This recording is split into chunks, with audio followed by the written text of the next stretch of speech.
Pandian stores அடுத்த வார எபிசோடில் பார்த்திங்க அப்படின்னா ராஜ் வந்து கதிர் இந்த மாதிரி உன் பிள்ளை என்னை எப்படி கூப்பிடும் அப்படிங்கிற ஒரு கொஸ்டின் கேட்டனால அந்த அப்செட்டில் இருப்பாங்க. இதை புரியாமல் பார்த்திங்க அப்படின்னா மயில் வந்து ராஜ் எதனால் அப்செட்டாக இருக்கான்னு எனக்கு தெரிஞ்சிருச்சு.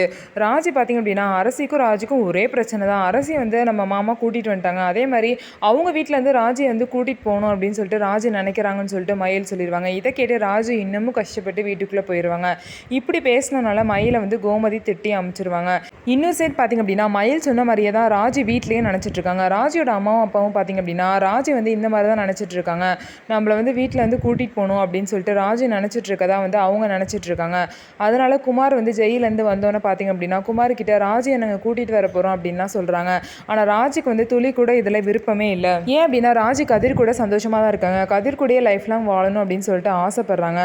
அப்படி ஒரு சந்தோஷமான வாழ்க்கை தான் வாழ்ந்துட்டுருக்காங்க. கதிரும் பார்த்திங்க அப்படின்னா அவங்க வீட்டுக்கு போகிறீங்கன்னா போ, தாராளமாக நான் கூட அனுப்பிச்சி வைக்கிறேன் அப்படின்னு சொல்லிட்டு வேணுன்னே ராஜியை வெறுப்பேற்றுற மாதிரி பேசுகிறாங்க.